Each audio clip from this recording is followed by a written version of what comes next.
Good morning, everybody. Welcome to the United Stand. I'm sorry we're a little bit late this morning. If your coffee's gone cold, your tea's gone cold in waiting anticipation for the 10 o'clock start, I can only apologise. Sometimes you just get a few technical difficulties you have to iron out to make sure everything goes smoothly well live. Best to having all issues sorted before you go live rather than them going wrong while you're live, I say. Anyway, we've got plenty to get through in terms of United news. Now the World Cup is over. It is officially over, isn't it? There's no one's really bothered about anything else, apart from maybe 2 United players that are left in the World Cup. We're going to talk about that and how that affects what's coming up in terms of the Premier League fixture list, the Carabao Cup obviously starting next week.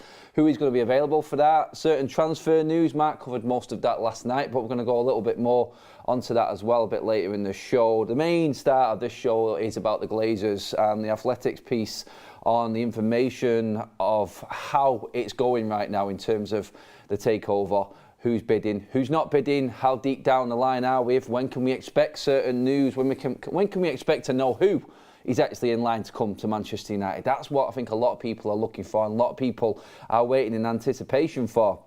Thank you everybody for joining. Obviously get your comments in on all topics that I talk about this morning. Get your thoughts on, well, anything that you like really. World Cup matters, obviously players coming back. Like I said before, we are going to get into all of that, but the main topic and the one that everyone wants to know about now, and now the World Cup is aside, we can start concentrating more on what is important to Manchester United fans, which is the new ownership or the lack of ownership in terms of what's happening right now, because you get swayed by the World Cup going on. Football all day, every day, looking at players, hoping that our players do well, which they did do. It wasn't a great weekend for Manchester United players, but now that that's aside, everything is going to start focusing on the club, what's going on behind the scenes. We had the 2 games, they came and went without really igniting any interest at all in terms of how well we're playing. Ten Hag mixed it up a little bit with the players and the youth team, very good.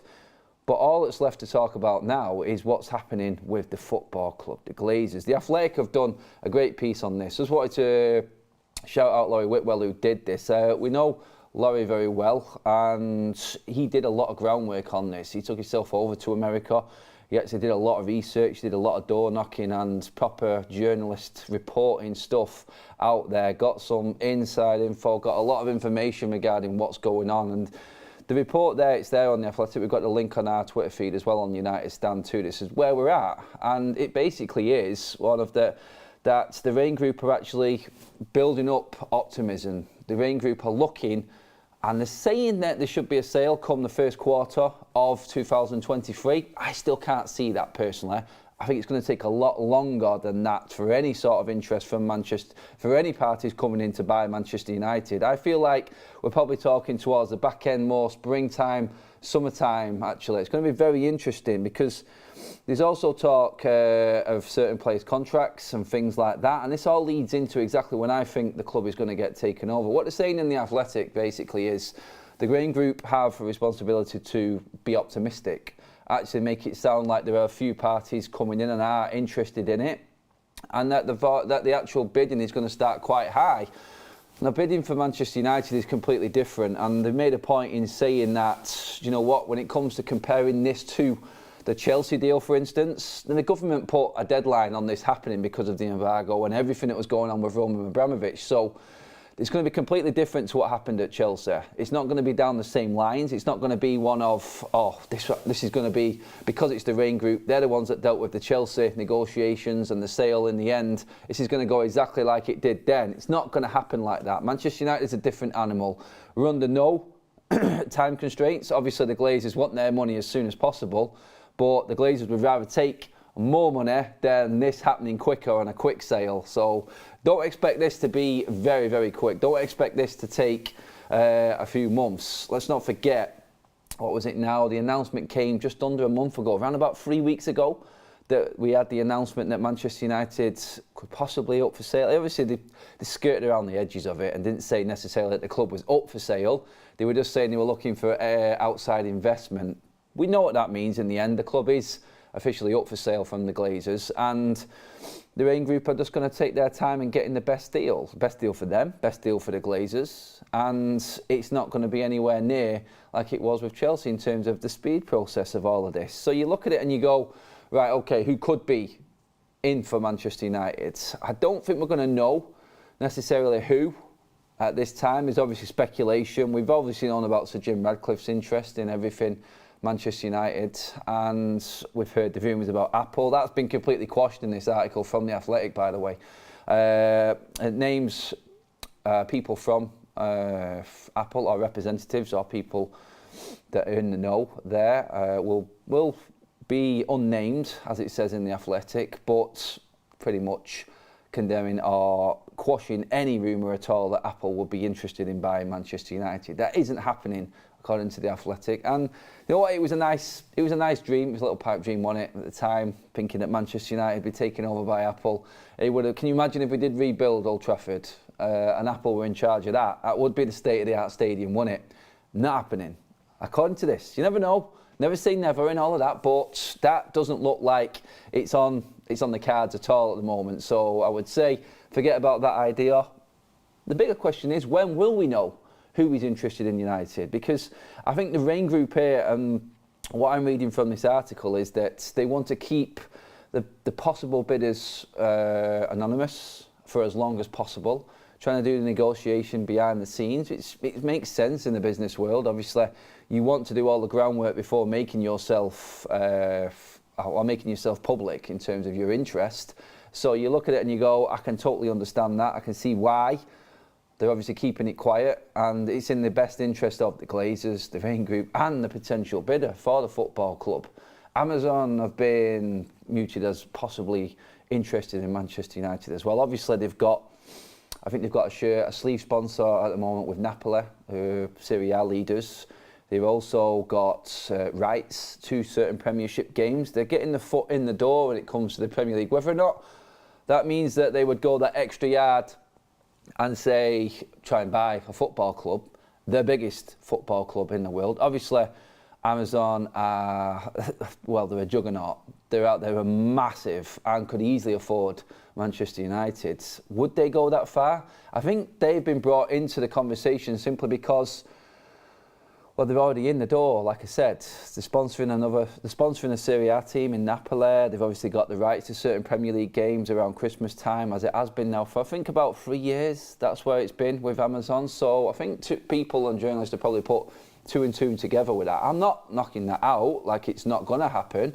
I just feel like that's probably where them noises are coming from. And like I said, we have no idea about what is going on behind the scenes. We don't know if they are interested or whoever is interested in Manchester United. But that is another juggernaut of the financial, obviously, if this side of it that would easily afford Manchester United with the money that Amazon have got. And yeah, it would be nice. It would be very nice. Very good, very nice, in fact.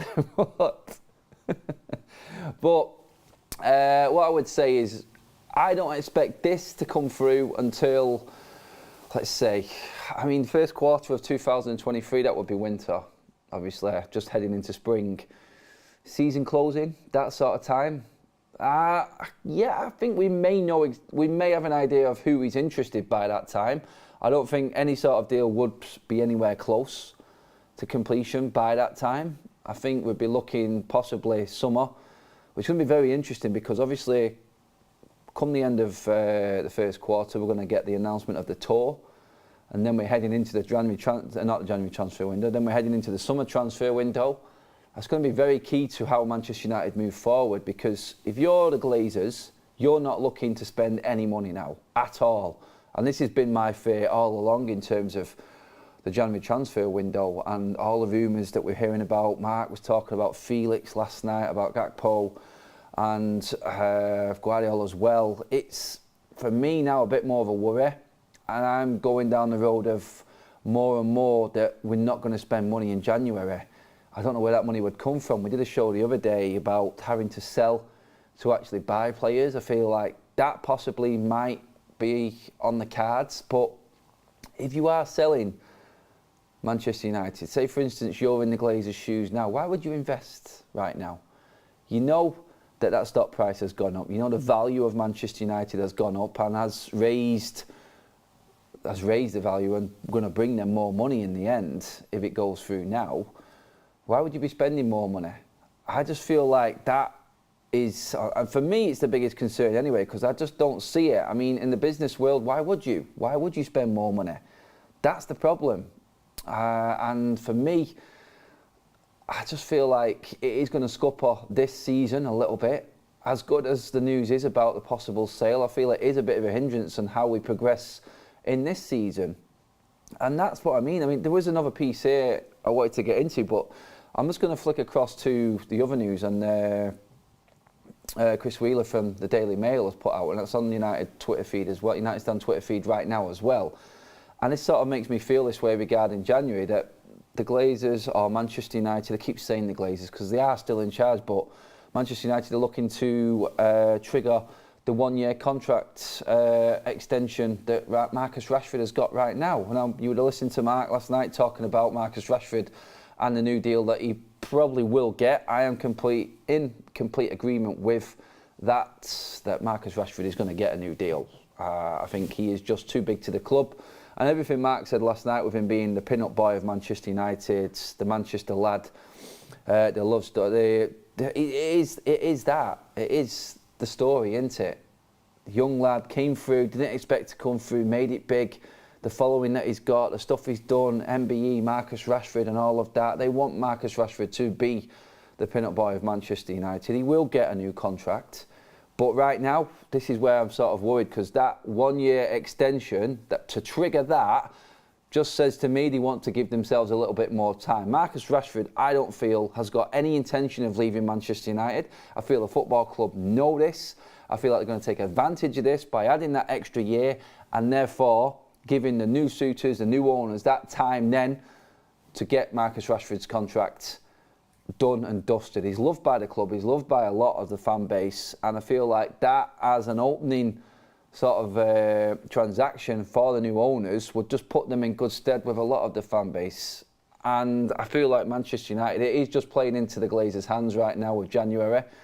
They don't need to sort out Marcus Rashford's contract while they're in charge of the football club. If this sale goes through when it can, and as it is reportedly going to go through, I feel like it's going to be Marcus Rashford's deal done under the new ownership, because we've triggered the year extension. It's give the Glazers that bit of time to not have to worry about that and spend any extra money. They're saving a fortune as it is on Cristiano Ronaldo. I just feel like they are closing books and waiting for the sale to go through. And to be fair, I just feel like, sorry, I'm just going to move my mic. It's irritating me there a little bit, sorry. I just feel like this is what it's all coming down to. I feel like the Glazers know what's coming. They'll know, obviously, as the owners, who is interested. They know how long this process is going to take. So let's spend as little money as possible while this is happening. I'm just going through your comments now. I can tell just from the comments, just reading through them now, everybody, that it is sort of that fear that nothing is going to happen in January. We've seen this before. They always put that contract into players with that added extension every single time, just to give themselves a bit of breathing space when it comes to this negotiating part of the deal. If this was anyone else, say this was for instance, let's say a Bruno Fernandes, someone who would probably look elsewhere other than the Premier League, someone who probably would interest Barcelona and Real Madrid, then I feel like that deal and that contract negotiations would have already been done and dusted with maybe 2 or 3 years left on his deal. Marcus Rashford to go down into the last year is because we know where he is. We know how much Manchester United means to him, and the club are taking advantage of that. It's as simple as that. 1 year extension gives everyone time to breathe and obviously can focus then on the sale of the football club. But it does show you that there is going to be very little investment. There is going to be a lot of saving tactics going on, and that gives me the fear that January is going to be a damp squib. It really does, and that really isn't helping Ten Hag at all. You've lost one of your forwards, one of your main forwards, and to not replace him, that really is not backing the manager. But the situation that it is with the ownership, I feel like they are just going to go along with it and feel like the fans aren't really bothered, or won't be as bothered as much if nothing happens in January, because they know in the end the Glazers are going, and that will override everything that happens on the pitch, in my opinion, for the fan base right now. In time, yes, it will be a focus back on what happens on the pitch, but just the news alone that the Glazers could possibly go and be leaving Manchester United would sway a lot of fans away from what actually happens on the pitch. This is like the Holy Grail. This is everything to Manchester United and the fan base, that the Glazers are leaving. And I feel like they're taking advantage of that as well right now. Their last piece of skullduggery in terms of how they run Manchester United, not spending any money in January. They're literally living on that sword and dying on that sword, the Glazers. It's how they've run the club from start to finish. They've took the fans for granted all the way through this, and there's one more window for them to get through, and I feel like they are going to do the exact same thing again and just ride it out, not spend any money. They don't need to spend any money. They probably earn another 20 million in terms of what they're saving off Cristiano Ronaldo's wage. They'll probably get rid of a few players off the wage bill in January. But do not be surprised to see the Glazers spend diddly squat in this January transfer window, is what I'm saying. And all the news about transfers and everything like that, I would sway towards nothing happening more than something happening now. I've said all along that we need another forward. They have to back Ten Hag. But I just feel like it's not going to happen. Akpol's price has gone up in this January transfer window. When it comes, obviously because of the World Cup and his performances, he's been very good. And obviously on a bigger stage, it's gone up there. I don't believe that Manchester United will be in for Ramos from Benfica. I think that's just another story that's come up because he's had one good game in the World Cup. Would you buy a player, a striker, just off strength of one performance in the World Cup? Are we going to fall down the El Hadji Diouf Liverpool trap? One good game, and then you're in. This is what the World Cup brings, and I said this at the start, the World Cup will bring up an added interest in the January transfer window. This was before the World Cup started, and obviously the World Cup started and we got the bombshell that was the Glazers possibly selling Manchester United. So for me, I don't see anything happening in January now. I hate to say it, I don't think it's right.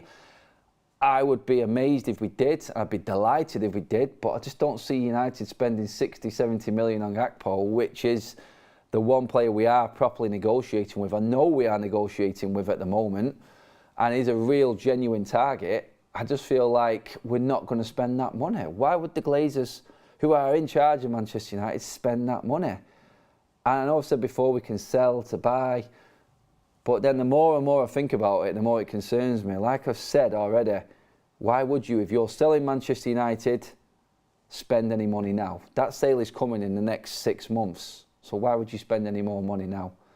You're not going to. You're going to save what you possibly can. This happens in all works of business around all industries. You're sort of winding it up and the books are becoming less in terms of what you're spending and you're holding back. Don't expect any money spent is what I'm saying. And I know no one wants to hear that, but the reality is the Glazers are going, why would they? And I know that they're using that as the strength to not bring anyone in because they know that the fan base is more excited about the Glazers leaving than anything else. And yeah, that is the case. We are. Would you go through the rest of the season bringing no one else in, knowing that the Glazers are leaving? Would you have taken that before this announcement was made? Everybody probably would. Oh yeah, another season, possibly out of the Champions League. If it means the Glazers are gone, I'd have thought every single United fan would have taken that. And that's exactly how I think they're looking at it. They're not bothered. The Glazers really could not give a toss about spending money right now. It was interesting, I was reading an article from the MEN this morning, and this has been brought up by a few other outlets as well regarding what Avram and Joe Glazer wanted rather than the other siblings, because it's reported that they tried to buy out the other family members, which was Kevin Bryan and obviously the sister Darcy as well. They're the ones that didn't want to go forward with Manchester United. Avram and Joe were the ones that were pushing all along to carry this forward and go more with Manchester United, progress it more. But there's been a backlash from the rest of the family, and I think them being outvoted and the rest of the family not being on board is what swayed this across. The Super League was the holy grail for the Glazers.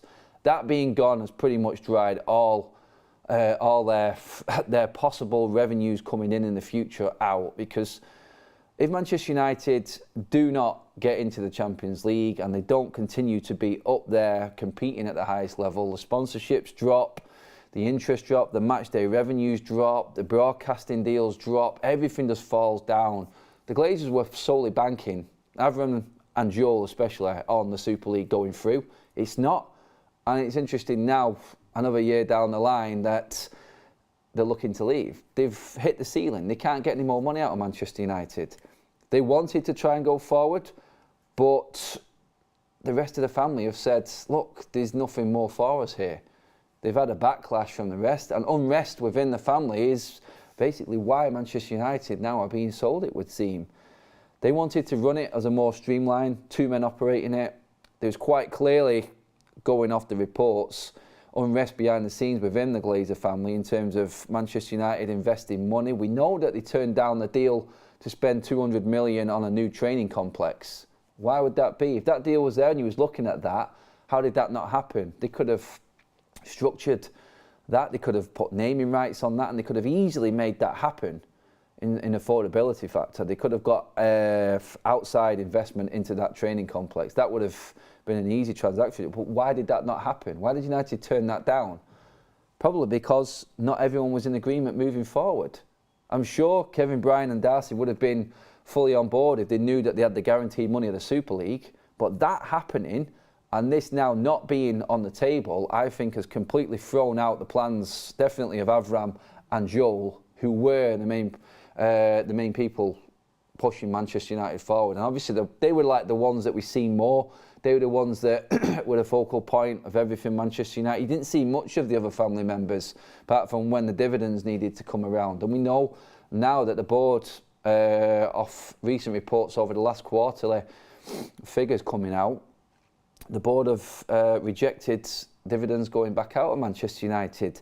Knowing that this is not happening and knowing that Manchester United are running a bit dry and the funds are drying up for the Glazers is all leading into why this is happening now and why Manchester United are not going to be run by the Glazers going into the start of next season. This is what the Athletic are reporting on. Give it time. It is going to take time. The ultimate goal for all the Manchester United fan base is that this club will be sold and the Glazers will not be in charge. It's not going to happen overnight, is what they're saying. And this is where Manchester United fans just have to sit back and go, okay, it's going to be a little bit painful for a little bit longer, but short-term loss, long-term gain. That's what we're looking at with Manchester United. The suitors are going to have to look at the books. The Manchester United's books are that myth, that 17-year Glazeronomics myth of, right, how have you funded this? How have you funded that? Where has this come from? Where has that come from? This is where the suitors for Manchester United coming in are going to be looking at in depth now.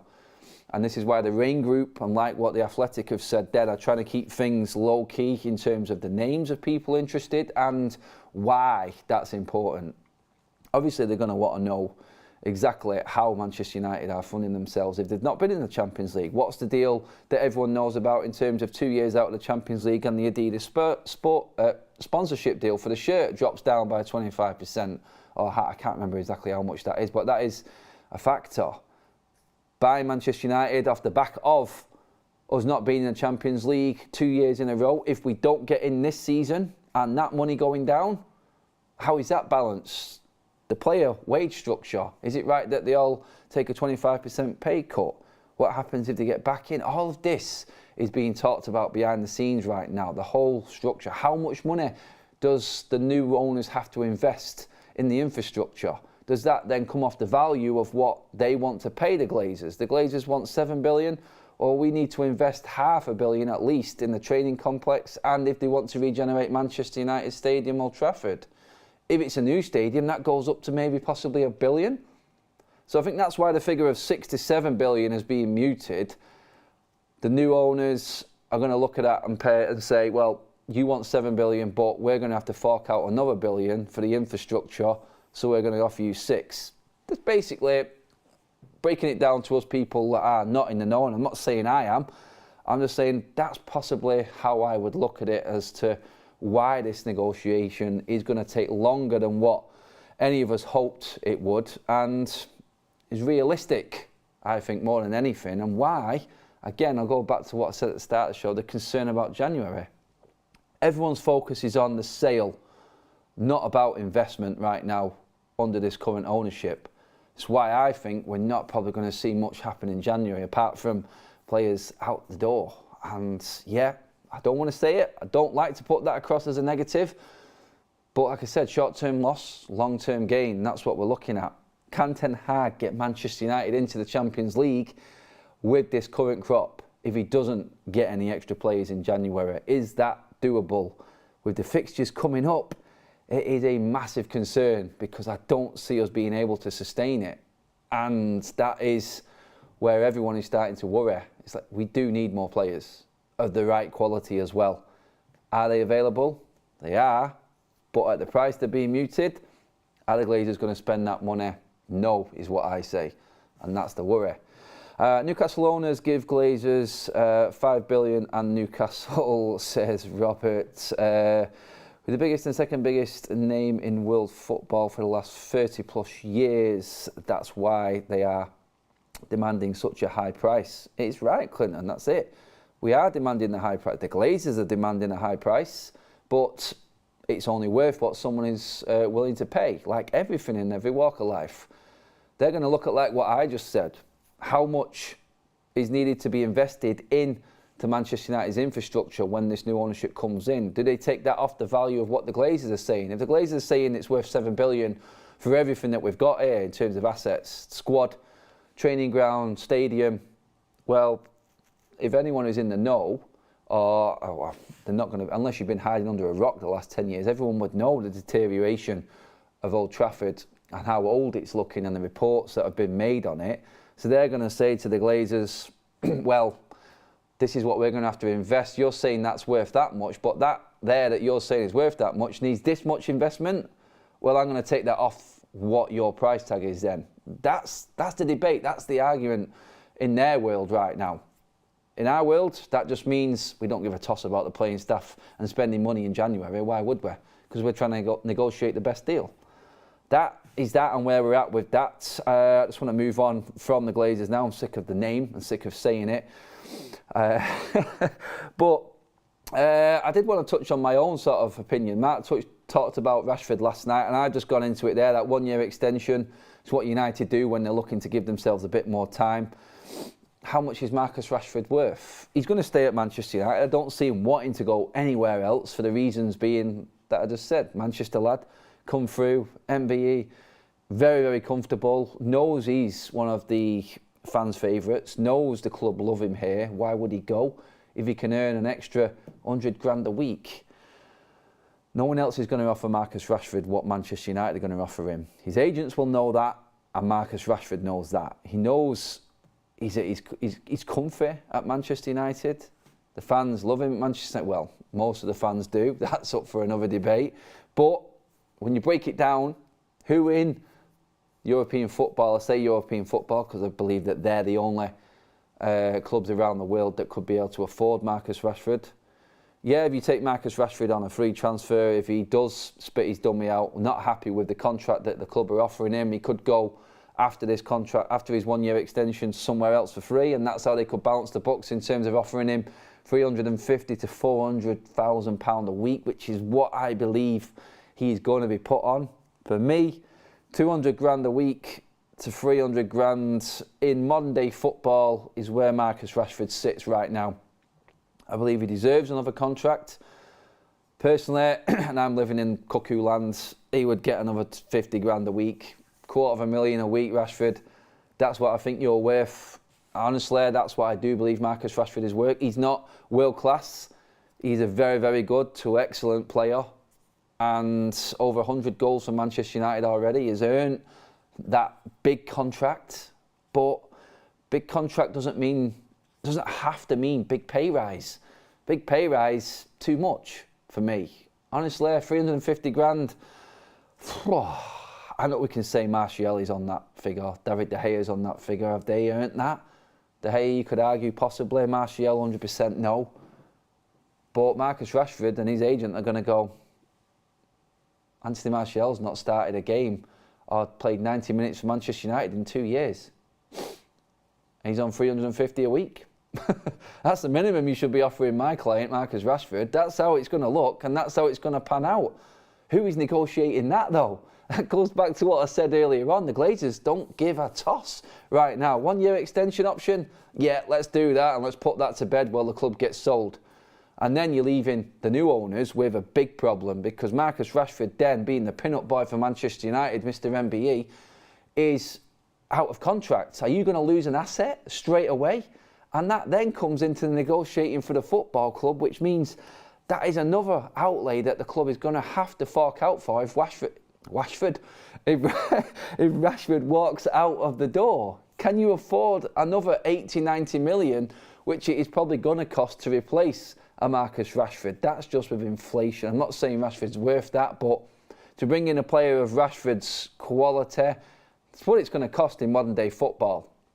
So this is a problem right now with how the club is being sold at this time, with the likes of, I think, David De Gea's contract, Marcus Rashford's contract, big players on big money.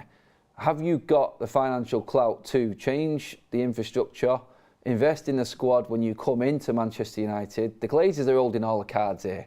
The value of the club has gone up because of the announcement. The stocks are up. They're not going to spend any more money. Therefore, the new owners are the ones that are going to have to fork out the money for the football club and what's needed past the initial fork out of what the Glazers want. This is why it's going to take a long time, well, not a long time in terms of, well, we've had the Glazers for 17 years. 6 months seems like a drop in the ocean, doesn't it, to actually getting them out of the door. But this is why I feel like you are going to have to just sit this out as a fan like myself and go, let's just let the powers that be deal with this. Let's be patient. It is the ultimate goal, but you can see why it may take longer. All these things added together make this sale very, very complicated and all roll into one. And it's why I think we're going to get a little bit of uneasiness within the fan base. There's going to be a lot of unrest, and I don't think there's going to be much patience. But we're going to need it. We are. And ultimately, the only thing the fans can do now is get behind Ten Hag and get behind the team. And hopefully we can get into that top 4 and move forward and possibly put the new owners in the best position going into next season, because that's what's important. And hopefully they will see exactly what this club is, what it means to the fans, get the fans' interest into it. There should be a involvement in the fans in any sort of takeover. We all know that. Are we going to get it? We don't know, obviously, in the end, but that's what we're hoping for. And that's what this fan base and this football club needs. It needs the involvement of the fans going forward with any new ownership. But I just wanted to point out the complications that there obviously is in Manchester United and the sale of the football club. It's not straightforward. It ain't Chelsea. And we're going to have to wait it out. It's as simple as that. In terms of the transfers, yes, the rumours are there. Mark pretty much covered everything last night. Forget about Felix. That's not happening in Manchester United. Gakpo is a worry and a concern for me right now. I said, look, even what Romano says, Manchester United are definitely negotiating. How much can we negotiate? Are the Glazers going to spend that 65 million that it's reported that PSV want? Because they know they'll just wait it out till the summer and get even more money. The United bite the bullet. The Glazers won't. That is where I'm concerned about it. Yeah, like I said before, Ramos, no. That's a no for me. Yeah, he may be good. He had a great game against Switzerland. Came up against Morocco. It was a different ball game. He hardly got a sniff. One game doesn't mean, and like I said it before, we don't want to be the El Hadj youth from that World Cup that Liverpool made the mistake with. Great start, fell off completely. We can't be wasting money right now as a football club. Sorry. And I do believe that the Glazers will look at it and go, well, it's no point. Why? Summertime is going to be a better window for us, but can Ten Hag, like I said, make it in? The Garnacho deal, I think, is an important one. David De Gea was asked as he was walking past the mix zone in Spain after the 2 friendlies, and he said, Garnacho's going nowhere. He's confident. It's one thing the club can negotiate, and he's very affordable. He is a massive asset to Manchester United and something the fan base would not accept. And there's not a cat and hell's chance, in my opinion, that they would risk the wrath of the fans right now and not get this deal done and dusted. Garnacho is going to be on, 20 times more than what he's on right now.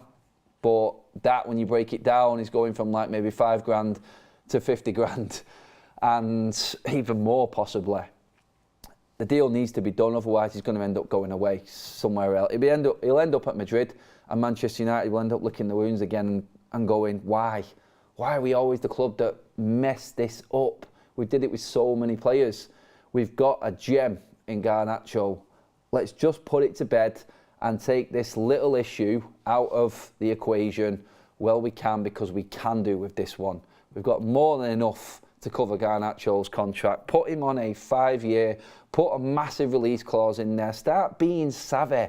Start being like the other big clubs around the world. Stop with this ineptitude of the negotiations with contracts. Players don't have to be on a certain amount of money, but let's cover ourselves and actually put clauses in these contracts. Let's play it like the other European big boys. Let's put other suitors off getting our players and coming in and stealing our players. Because let's be honest, since Sir Alex Ferguson left, what have we made money on 3 players that we've actually sold? That's scandalous for Manchester United. And again, that'll be another reason what the new owners are looking at, the infrastructure of Manchester United. How come we've lost so much money on player acquisitions before? We need to put a director of football in and change everything. This is again another little thing that new owners coming into Manchester United will have to be looking at. And in the end, I feel will be a big part of the sale and why it's taking so long. That's what I believe, and I do think that we do need to change our structure with the ownership, and it needs to be to suit Erik ten Hag. We need to get behind this manager, and we need to be. It needs to be as one from top to bottom, from the boardroom all the way down. That involves the scouting system, involves the director of football. We need to use the blueprint that the other big clubs have got now. Otherwise, we are just going to keep falling way behind. We've spent near enough more than anybody in world football and have fallen massively behind just because of the infrastructure at Manchester United. It is as simple as that. We can slag the Glazers off as much as we want, but Sir Alex Ferguson retired. We spent 1.3 to 1.4 billion in the 10 years that he has not been here, and we've got worse. There's no excuse for that, no matter how much you want to slag the Glazers off, and we have done, and they are not right for this football club. The structure in Manchester United is what has failed us more than anything over the last decade, and that is imperative that gets sorted with the sale of the club. Little things like Garnacho is a perfect chance to start that. Put something in place, make that contract count, and make that contract be the benchmark for the younger players coming through to Manchester United, or the younger players that we buy in. This is how savvy we need to be, and this is what this club needs to change drastically. How did it get to that time? I didn't realise we're nearly on 40 minutes already. But finishing in the top 4, I've mentioned it a few times there. I just want to move into that now. Players coming back from the World Cup. In your opinion, guys, I want to get you involved in this right now in the chat. Who is the most important player coming back? We had 9 from the weekend. It was a disaster for Manchester United players, the quarter-final stage. What did we have? Obviously, we had Malacia at the Netherlands. Obviously, the 3 English lads, Shaw, Maguire and Rashford. And we've got Bruno and Dalot from Portugal. We've got Casemiro, Fred and Antony coming back from, obviously, Brazil. All we've got left in the World Cup now is probably the best centre-back partnership that the club's seen since Vidic and Ferdinand, and probably the one area of the team that we wanted to come back early, but it's not. It just means when we do come back and start playing again, we are going to see Ole Gunnar Solskjaer back 4, which is going to be... Well, he didn't actually like Dalot, so that's one bonus we could say. It was Aaron Wan-Bissaka over Dalot constantly for Ole. But we're going to see Dalot, we're going to see Shaw, and it's going to be Maguire and Lindelof. The game's coming up. I would probably say I would take that before anything. But Nottingham Forest, Burnley. That Burnley game now has got massive, massive importance to it. I mean, Burnley are bringing 7,000 fans over for that game. It is going to be a sellout. Well, you'd have thought it would have been a sellout, but I looked on the United website the other day. There's still quite a lot of tickets available. I'd have thought everyone had been jumping at the opportunity to get back to normal football. Not the case yet, but could still be sold out. Burnley are playing great, flying high, playing the best football that they've seen under Vincent Kompany. They'll be coming for Manchester United, thinking coming back off this World Cup that they've got a chance in this game. They have. They've got a very good chance in this game. If United get caught cold like we have done, we could be in trouble. I just feel like this weekend's quarter-final results have given us half a chance, because there is a possibility now we could see some of the big guns coming in. Are the likes of Bruno and Dalot, Casemiro, who have played... Dalot's not played every game, but the likes of Bruno and Casemiro have been mainstays in their international teams over the World Cup. Are they going to be risked now, coming back? I wouldn't say it's a risk, to be honest. They're probably playing as much football as they would have been in a normal Premier League season, because we know what December's like. It's always 2-3 games a week. So in theory, they're not really different from any normal season in terms of playing time. I mean, Bruno had a game off for Portugal, so you could say he's played less than what he would have normally played. Yeah, you've got to travel, 7-hour flight back from Doha. I mean, Manchester United, we're having 5-6 hour flights to Moldova and still playing the same team Thursday to Sunday. Now we're looking at what? Everyone will be back in the country now. Portugal, Brazil and England players will be back now at their clubs. And what have we got now? It's not till next Wednesday that we actually play. It's more than a week, so what have we got? About 9 days before we play Burnley. I'd expect to see Bruno Fernandes and Casemiro in that team. I don't think that's unfair on them. I think a few days off, back in training, 3 or 4 days training.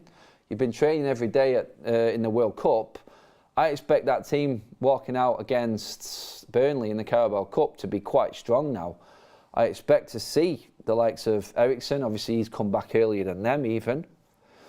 I expect to see all of the players back in this team. And I think Ten Hag will not be bothered about bringing players straight back in. He knows the importance of what this Carabao Cup is to Manchester United. It is our best chance of winning silverware this season by far. There is only going to be one of Liverpool or City in terms of the big top 6 still left in this competition if we get past Burnley. Yes, they are big obstacles, both of them. Whoever it is who gets through from that game, but realistically, Manchester United picking up a trophy in Ten Hag's first season definitely settles things down a little bit for me. And he's massive. The Carabao Cup is huge for Ten Hag. We've seen with the strength that he played in the Aston Villa game in the first round. Don't expect anything different in this one. He's going to want them players back, and he's going to want them players on point. He's a manager that we've seen over this little tour in Spain, that his standards are different to anybody else that's been at Manchester United since Sir Alex Ferguson. He could have easily just panned it off and said, it's mid-season, it's friendlies, there's nothing really in this, it's not that important. We got a different Ten Hag. We got a different sort of reaction from him after these games and the performances. He went in on a lot of players, and it's good that the standards have been set so high. It means that these players coming back from the World Cup are going to get the same treatment, which is good. Yeah, there will be that sort of grace period. Unlucky, it's sad that you went out. Forget it. Business, day job.